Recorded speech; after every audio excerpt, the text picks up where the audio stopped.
What's up, YouTube? Zach's back with another attack, and today there's no intro because this is a sadder video. It's another episode of The Man, the Myth, and the Legend, and I hate to make this video way more than I hated making the Adam West one, because this, I'm tearing up a little bit already, actually.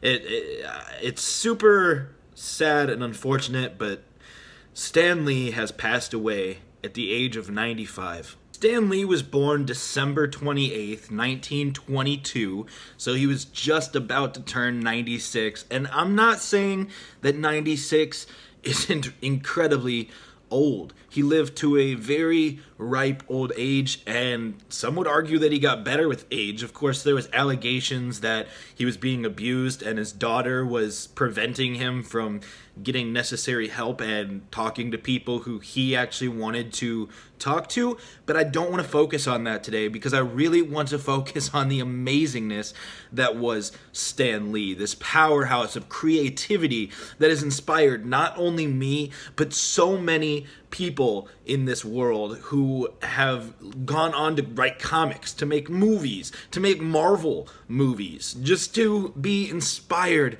by this man who took nothing and used his creativity to become everything. He's a household name.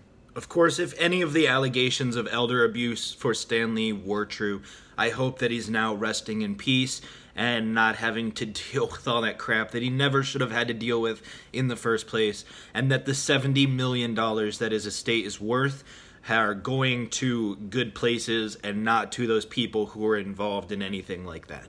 Now, if you don't know who Stan Lee is, where have you been living? In 1939, he went into business with Jack Kirby, and of course that was just the start, but throughout his time working with comics and illustrating and character creation and things like that, he came up with characters such as Iron Man, Thor. Of course, that was already created, but Ant-Man wasn't, and Daredevil wasn't, and the Incredible Hulk wasn't, and Black Panther wasn't, and now that's a worldwide phenomena. And I personally believe that it's incredibly powerful for a 17-year-old boy to get started in this industry and go on to sell his company for $4 billion to Disney. Now, the thing that Stan really appreciated about heroes was their humanity. He was going against DC Comics, where heroes were aliens, and they were very used to being on Earth. Of course, Superman had a little bit of like a backstory, and a lot of the heroes did, but at the end of the day, they become well-adjusted and just were living aliens on Earth, saving the world in each issue. Whereas Stan Lee really wanted to focus on that humanity and created characters such as Peter Parker, aka Spider-Man, who was dealing with high school, dealing with his girlfriend's dad not liking him as a person, dealing with his boss not liking Spider-Man, even though his boss didn't really like anyone, but, you know. And even worrying about things like dandruff. Do you think Superman was worried about dandruff? No, and that's why Stan Lee's involvement was so magical. Stanley Martin Lebert, Stanley Lebert, was born in Manhattan, New York. That's why a lot of the Marvel characters actually are taking place in Manhattan. It's an area he was very, very familiar with. And later he would go on to say that the reason the characters are named the way they are, aka Stephen Strange, Peter Parker, Bucky Barnes, and of course J. Jonah Jameson, he said that those were because he had trouble remembering all these names. There were so many characters, so many side characters, you can't keep them all straight, but if you call them Peter Parker, you can get that alliteration going, and it helped him remember, especially as he got into his older age. Lee had many jobs growing up, although he always aspired to be a novelist. He wanted to write the next great American novel, and that was ambitious, but in the meantime, he had to be an office boy, deliver sandwiches, sell subscriptions to the local newspaper, and even write press releases for the tuberculosis center, as well as obituaries for the local newspaper, ironically enough. Hopefully, Stanley has a very beautiful obituary. Of course, that all changed when he got the life-changing job, as I said, in 1939, when he became an assistant for a comic book company, and he would fill their inkwells and erase their pencil marks for the final products, and little things like that. But that developed into him becoming a bigger part of this company. This company, called Timely Comics, is actually the people who originally created Captain America, who Stanley then made his own for Marvel Comics, which Timely Comics had become by 1960. The first comic book hero that Stanley ever created, however, was the Fantastic Four, which has gone on to inspire such movies as The Incredibles and, quite frankly, pretty much every superhero ever. Stanley didn't take the importance of his job lightly. He used his comics to create such things as comics that dealt with the Vietnam War and even racism issues, as Robbie Robertson was one of the first African-American supporting characters ever in comics, and that was in Amazing Spider-Man. So that's awesome. Of course, Marvel didn't take Stanley's contributions lightly either, and in 2006 they created a series of one-shot comics where Stanley himself was actually a comic book character, and he was meeting Spider-Man and Iron Man and other characters that he had a major hand in helping to create. So that's really awesome as well. In 2010, the Stanley Foundation was founded to promote literacy, education, and the arts. Their mission was to promote access to literary resources, promoting diversity, natural literacy, culture, and arts.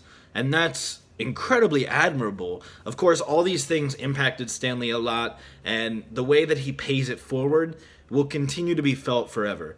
I don't think that the Stanley Foundation is going to go away anytime soon, and in fact, it will only continue to become stronger, and though Stan is gone, his message and his beliefs and this foundation will continue to carry the good that Stanley had in his heart. When asked in 2002 if Stanley believes in God, he said, "Well, let me put it this way. No, I'm not going to try and be clever. I don't know. I just don't know." And who can blame him? I mean, he was raised Jewish, but as you get older, things become a little confusing. Of course, that was in 2002. I'm not sure how he felt last week, for instance, but hopefully he's come to grips with that. And I know that no matter what, Stanley is in a better place now, free of illness, free of pain, free of elder abuse, if that was happening. And he was rushed this morning to the hospital. Today is November 12th, 2018, and he passed away at that hospital. So no matter what happened, I don't think it's been officially released yet exactly how that went down, what happened, and all that. But he's free of that. He's free of any pain, any illness, and he's free to be in a better place.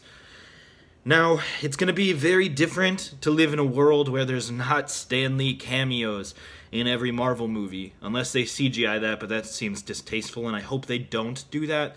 I just appreciate everything that Stanley has done. As I said in the beginning, I have been inspired strongly by this man, and I know I'm not alone in that, so I'm gonna end this video here.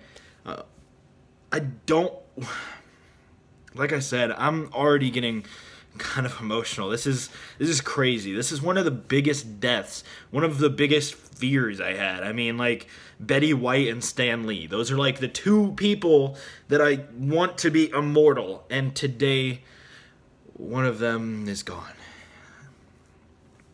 So I know it's rough. I know it's sad, and things will be different, but just know that the amazing life that Stanley lived will continue to live on through the Stanley Foundation, Marvel movies, Marvel comics that will continue to be made, and the memories of everybody. Thanks for watching, guys. Leave a comment down below about the greatest memory you have of Stanley, whether that's a comic he wrote or a cameo. Maybe it's Tony Stank, his cameo there. That was really funny. But I would love to know your guys's. Let's make this comment section a little bit of a memorial for Stanley. Thank you for everything you've ever done, sir. And I'll catch you in the future.